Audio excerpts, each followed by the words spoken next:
नारायण नारायण नारायण नारायण।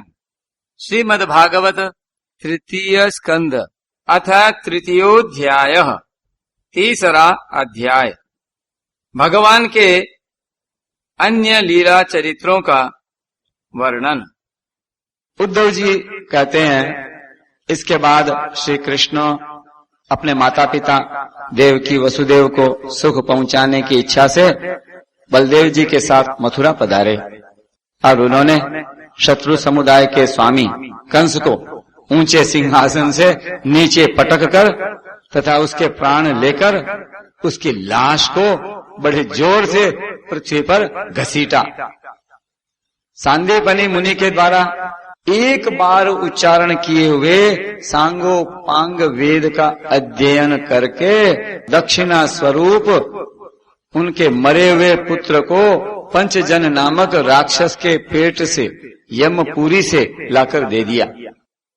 भीष्मक नंदिनी रुक्मिणी के सौंदर्य से अथवा रुक्मी के बुलाने से जो शिशुपाल और उसके सहायक वहां आए हुए थे, उनके सिर पर पैर रखकर गांधर्व विधि के द्वारा विवाह करने के लिए अपनी नित्य संगिनी रुक्मिणी को वे वैसे ही हरण कर लाए जैसे गरुड़ अमृत कलश को ले आए थे।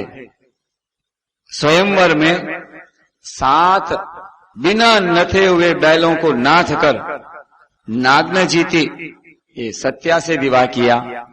इस प्रकार मान भंग हो जाने पर मूर्ख राजाओं ने शस्त्र उठाकर राजकुमारी को छीनना चाहा।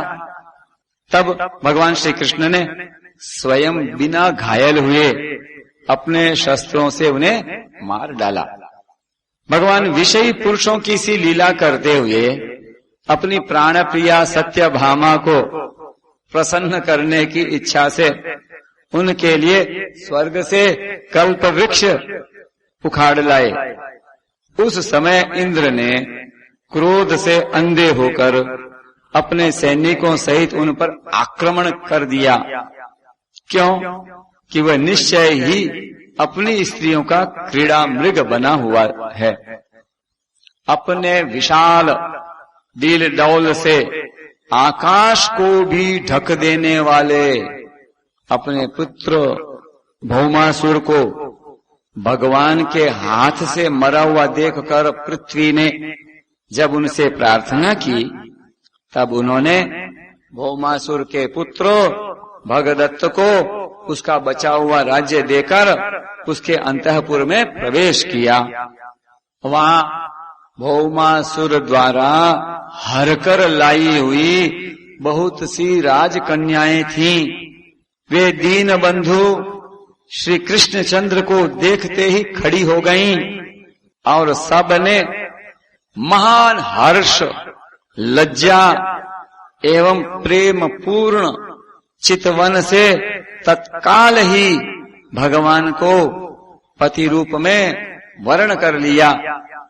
तब भगवान ने अपनी निज शक्ति योग माया से उन ललनाओं के अनुरूप उतने ही रूप धारण कर उन सब का अलग अलग महलों में एक ही मुहूर्त में और विधिवत पानी ग्रहण किया।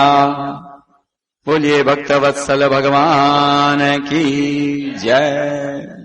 अपनी लीला का विस्तार करने के लिए उन्होंने उनमें से प्रत्येक के गर्भ से सभी गुणों में अपने ही समान 10-10 पुत्र उत्पन्न किए। जब काल यवन जरासंध और शाल्वादी ने अपनी सेनाओं से मथुरा और द्वारकापुरी को घेरा था, तब भगवान ने निज जनों को अपनी अलौकिक शक्ति देकर उन्हें स्वयं मरवाया था। शंबर, द्विविध, बाणासुर, मूर, बलवल तथा दंतवक्त्र आदि अन्य योद्धाओं में से भी किसी को उन्होंने स्वयं मारा था और किसी को दूसरों से मरवाया। इसके बाद उन्होंने आपके भाई धृतराष्ट्र और पांडु के पुत्रों का पक्ष लेकर आए हुए राजाओं का भी संहार किया, जिनके सेना सहित कुरुक्षेत्र में पहुंचने पर पृथ्वी डगमगाने लगी थी। कर्ण, दुशासन और शकुनी की खोटी सलाह से जिसकी आयु और श्री दोनों नष्ट हो चुकी थीं, तथा भीमसेन की गदा से जिसकी जांग टूट चुकी थी, उस दुर्योधन को अपने साथियों के सहित पृथ्वी पर पड़ा देखकर भी उन्हें प्रसन्नता न हुई।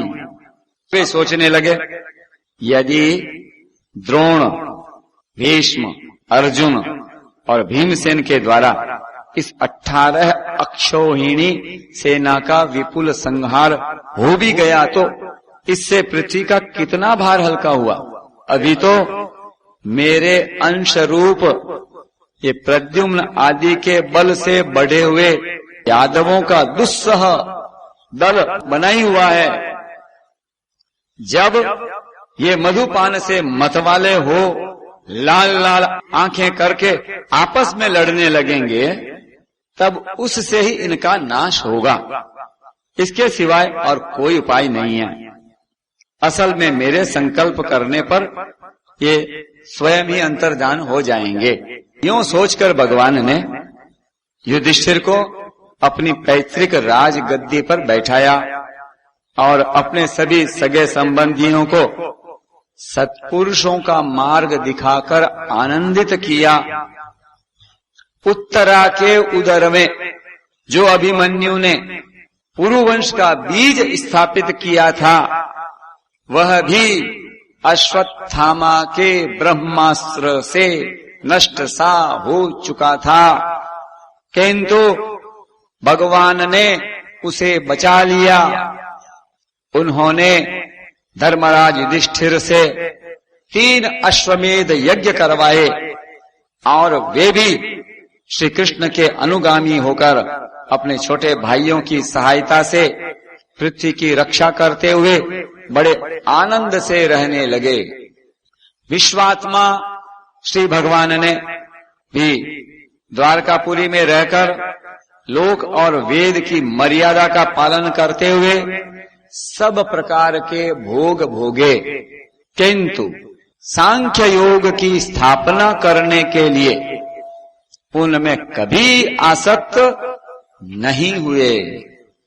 मधुर मुस्कान, स्नेहमयी चितवन, सुधामयी वाणी, निर्मल चरित्र तथा समस्त शोभा और सुंदरता के निवास अपने श्री विग्रह से लोक परलोक और विशेषतया यादवों को आनंदित किया तथा रात्रि में जय हो अपनी प्रियाओं के साथ क्षणिक अनुराग युक्त होकर समयोचित विहार किया और इस प्रकार उन्हें भी सुख दिया। इस तरह बहुत वर्षों तक विहार करते करते उन्हें गृहस्थ आश्रम संबंधी भोग सामग्रियों से वैराग्य हो गया। ये भोग सामग्रियां ईश्वर के अधीन हैं और जीव भी उन्हीं के अधीन हैं। जब योगेश्वर भगवान श्री कृष्ण को ही उनसे वैराग्य हो गया, तब भक्ति योग के द्वारा उनका अनुगमन करने वाला भक्त तो उन पर विश्वास ही कैसे करेगा। एक बार द्वारकापुरी में खेलते हुए यदुवंशी और भोजवंशी बालकों ने खेल खेल में कुछ मुनीश्वरों को चिढ़ा दिया। तब यादव कुल का नाश ही भगवान को अभिष्ट है, यह समझकर उन ऋषियों ने बालकों को शाप दे दिया। इसके कुछ ही महीने बाद भावी वश वृष्णि, भोज और अंधक वंशी यादव बड़े हर्ष से रथों पर चढ़कर प्रवास क्षेत्र को गए। वहां स्नान करके उन्होंने उस तीर्थ के जल से पितर, देवता और ऋषियों का तर्पण किया तथा ब्राह्मणों को श्रेष्ठ गौएं दी। उन्होंने सोना, चांदी, शैया, वस्त्र, मृगचर्म, कंबल, पालकी, रथ, हाथी, कन्याएं और ऐसी भूमि जिससे जीविका चल सके तथा नाना प्रकार के सरस अन्न भी भगवद अर्पण करके ब्राह्मणों को दिए। इसके पश्चात गौ और ब्राह्मणों के लिए ही प्राण धारण करने वाले उन वीरों ने पृथ्वी पर सिर टेक कर उन्हें प्रणाम किया। नारायण नारायण नारायण नारायण।